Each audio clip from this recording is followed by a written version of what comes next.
CPS విధానాన్ని రద్దు చేసి ఓపీఎస్ పాత పెన్షన్ విధానాన్ని పునరుద్ధరించిన ఆంధ్రప్రదేశ్ రాష్ట్ర ముఖ్యమంత్రి నారా చంద్రబాబు నాయుడు నిర్ణయంపై ఉద్యోగ సంఘాలు ఆనందం వ్యక్తం చేశాయి.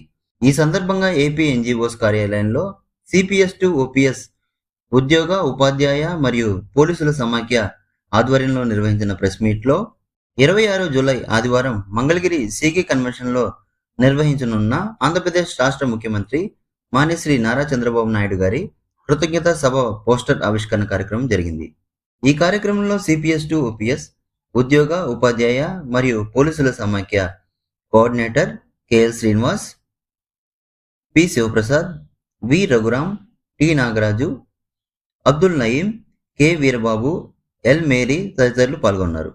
ఈ సందర్భంగా ఉద్యోగ సంఘాల నాయకులు మాట్లాడుతూ సిపిఎస్ విధానాన్ని రద్దు చేసి ఓపీఎస్ పాత పెన్షన్ విధానాన్ని పునరుద్ధరించిన ఆంధ్రప్రదేశ్ రాష్ట్ర ముఖ్యమంత్రి నారా చంద్రబాబు నాయుడు నిర్ణయంపై ఉద్యోగ సంఘాలు మరియు ఉద్యోగ సంఘాల కుటుంబాలు ఆంధ్రప్రదేశ్ రాష్ట్ర ముఖ్యమంత్రి నిర్ణయానికి ఆనందం వ్యక్తం చేస్తున్నామని, ఈ సందర్భంగా ఆదివారం మంగళగిరిలో సీకే కన్వెన్షన్లో నిర్వహించనున్న ఆంధ్రప్రదేశ్ రాష్ట్ర ముఖ్యమంత్రి నారా చంద్రబాబు నాయుడు గారి కృతజ్ఞతా సభ కార్యక్రమానికి ఉమ్మడి కృష్ణా, గుంటూరు మరియు ప్రకాశం జిల్లాల నుండి ఉద్యోగ సంఘాల నాయకులు పెద్ద ఎత్తున పాల్గొనున్నారని తెలిపారు.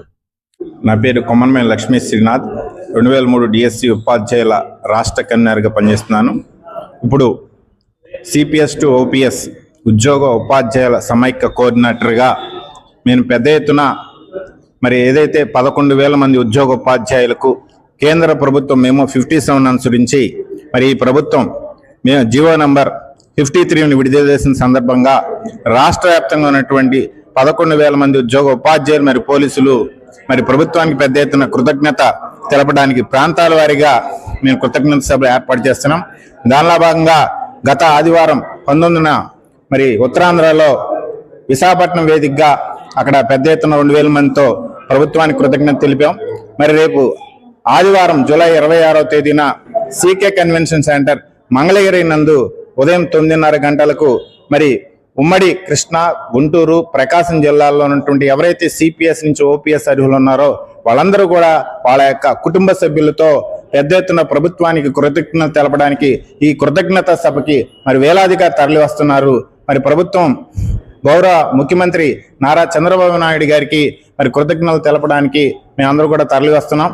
ఈ సందర్భంగా మాకు సహకరించినటువంటి మరి ఉద్యోగ ఉపాధ్యాయుల ప్రతినిధులకి, అలాగే మరి ముఖ్యంగా మరి జేఏసీ చైర్మన్ అయినటువంటి విద్యాసాగర్ గారికి మా వెనకాల ఉండి వెన్నంటూ ఉండి విశేషమైనటువంటి కృషి చేసినటువంటి కామ్రేడ్ అలపర్తి విద్యాసాగర్ గారికి ప్రత్యేక ధన్యవాదాలు తెలియజేసుకుంటున్నాం. అలాగే ఉపాధ్యాయ సంఘ నాయకులకు, గతంలో మాకు పూర్వ ఎమ్మెల్సీలు, ప్రస్తుత ఎమ్మెల్సీలు వీళ్ళందరూ కూడా మాకు విశేషమైనటువంటి మా జీవో రావడానికి వీళ్ళందరూ కూడా కారణభూతులయ్యారు. వారందరికీ ఎవరైతే సహాయ సహకారాలు అందించారో వాళ్ళందరికీ కూడా మేము కృతజ్ఞత తెలుపుకుంటున్నాం. రేపు సీకే కన్వెన్షన్ సెంటర్ మంగళగిరి నందు వేలాదిగా తరలి వచ్చి ప్రభుత్వానికి కృతజ్ఞత తెలుపుతాం. నా పేరు తమ్ము నాగరాజు, రాష్ట్ర కన్వీనర్ డిఎస్సి 2003 టీచర్స్ ఫోరం. ఈరోజు ఇక్కడ ప్రెస్ మీట్ ఏర్పాటు చేయడానికి ప్రధానమైన కారణం ఏమంటే, ఎల్లుండి ఆదివారం అంటే జూలై 26 సీకే కన్వెన్షన్ హాల్ మంగళగిరిలో దాదాపుగా ఒక 2,000 మంది ఉద్యోగ ఉపాధ్యాయులు, పోలీస్ కానిస్టేబుల్స్ వీళ్ళందరి ఆధ్వర్యంలో ఒక పెద్ద ఎత్తున కృతజ్ఞత సభ అనేటువంటిది ఏర్పాటు చేస్తున్నాము. అందరికీ తెలిసినటువంటి విషయమే.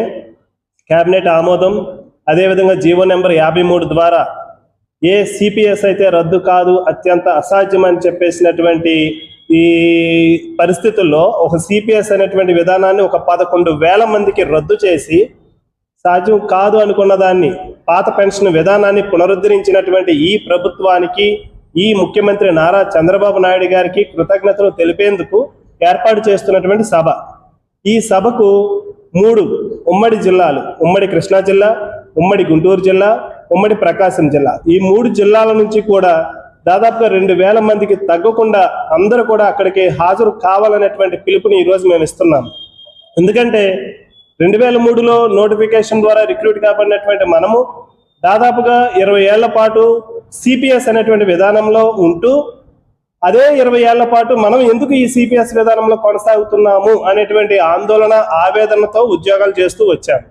అదేవిధంగా 20 ఏళ్ల పాటు డిఎస్సి 2003 ఫోరం అనేటువంటి దాన్ని ఏర్పాటు చేసుకుని అన్ని సంఘాలను, అన్ని ముఖ్యమంత్రులు, అన్ని ప్రభుత్వాలను మనం అడుగుతూనే వస్తున్నాము గత 10 ఏళ్లుగా. సార్ మాకు ఈ విధానం వర్తించదు, అయినా కానీ మేము అన్యాయంగా ఈ సిపిఎస్ అనేటువంటి విధానాలకు నెట్టివేయబడ్డాం, మాకు ఇది రద్దు చేయమని చెప్పేసి అడుగుతూ ఉన్నాము.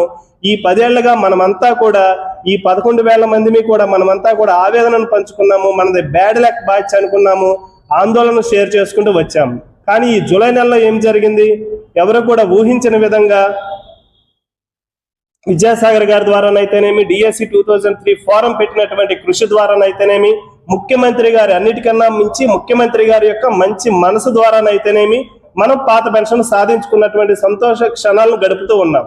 సో ఆ రోజు మీరందరూ కూడా అక్కడికి వస్తే గతంలో మనం చేసినటువంటి పోరాటాలను స్మరించుకుందాము, గతంలో మనం పడ్డటువంటి ఆందోళనను, ఆవేదనని షేర్ చేసుకున్నాము. అదేవిధంగా ప్రస్తుతం ఈ సంతోష క్షణాలను కూడా కుటుంబ సభ్యులతో గడుపుదాం. కుటుంబ సభ్యులతో గడుపుతూ మనకి ఇచ్చినటువంటి పాత పెన్షన్ విధానం ఎవరైతే ఇచ్చారో వారికి కృతజ్ఞతలు అనేటువంటి తెలియజేసుకుంటాము అనేటువంటి ప్రధాన లక్ష్యంతో ఈ సభ ఏర్పాటు కాబడుతుంది. కాబట్టి ప్రతి ఒక్కరూ, ప్రతి ఒక్క కుటుంబం కూడా సీకే కన్వెన్షన్ మంగళగిరికి ఈ ఆదివారం రావాలని చెప్పేసి తెలియజేసుకుంటూ సెలవు. అలాగే ఆంధ్రప్రదేశ్ రాష్ట్ర ప్రభుత్వ కార్యదర్శులకు, ప్రభుత్వ అధికారులకు అందరికీ మీడియా ముఖంగా నమస్సుమాంజలి, అలాగే కృతజ్ఞతలు తెలియజేస్తున్నాం.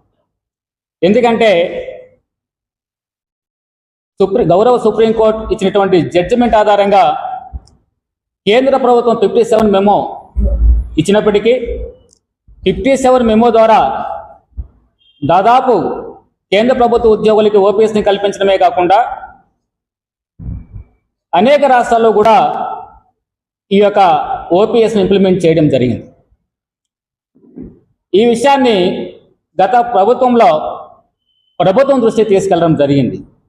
సార్, చాలా రాష్ట్రాల్లో ఈ యొక్క 57 మెమో ద్వారా ఓపీఎస్ని కల్పించడం జరిగింది. ఇది సుప్రీంకోర్టు జడ్జిమెంటు. ఎందుకంటే సిపిఎస్ ఇంప్లిమెంట్ చేసేటప్పటికీ ఆల్రెడీ నోటిఫికేషన్ ఇవ్వడం జరిగింది. ఆ నోటిఫికేషన్లో ఎక్కడా సిపిఎస్ అనేటువంటి మాట మెన్షన్ చేయలేదు. అంటే ఈ ఓపీఎస్ కిందకే వర్తిస్తారు అని చెప్పి ఆ రోజు గవర్నమెంట్కి కూడా, ఆనాటి గవర్నమెంట్ తెలియజేయడం జరిగింది.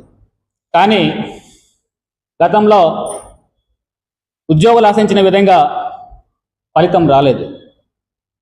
తర్వాత గౌరవ ముఖ్యమంత్రి శ్రీ నారా చంద్రబాబు నాయుడు గారు ముఖ్యమంత్రి అయిన తర్వాత ఆయన దృష్టికి ప్రజాప్రతినిధుల ద్వారా, ఉద్యోగ సంఘాల ద్వారా మా విజ్ఞప్తిని తెలియజేశాం. ముఖ్యంగా ఉపాధ్యాయులు కూడా వివిధ ధర్నాల ద్వారా, వాళ్ళ వివిధ అనేకమైనటువంటి కార్యక్రమాల ద్వారా వాళ్ళు ప్రభుత్వం దృష్టికి తీసుకెళ్ళడం జరిగింది. వెంటనే ముఖ్యమంత్రి గారు, ఎందుకంటే ఆయనకు సుదీర్ఘమైనటువంటి పరిపాలన అనుభవం ఉంది, న్యాయ పరిపాలన దక్షత ఉంది కనుకనే ఇది న్యాయపరమైన డిమాండు, ఇది జెన్యూన్ ఖచ్చితంగా. ఎందుకంటే వీళ్ళు ఉద్యోగంలోకి వచ్చినప్పటికీ, ఉద్యోగంలో నోటిఫికేషన్ ఎగ్జామ్ రాసేటప్పటికీ వీళ్ళకి సిపిఎస్ లేదు కనుక ఖచ్చితంగా వీళ్ళకి ఓపీఎస్, ఓల్డ్ పెన్షన్ ఇవ్వాల్సిందే అనేటువంటి ఉద్దేశంతో ఆయన వెంటనే అంగీకరించారు.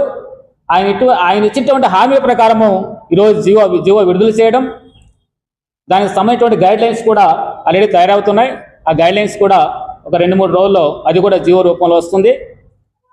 ఈ జీవో ద్వారా కేవలం ఇప్పుడున్నటువంటి 11,000 మంది ఉద్యోగులకే కాకుండా ఎవరైతే రిటైర్ అయ్యారో, రిటైర్ అయిన వాళ్ళకి, ఎక్స్పైర్ అయిన వాళ్ళకి కూడా మేలు జరిగే విధంగా వస్తుందని భావిస్తున్నాం.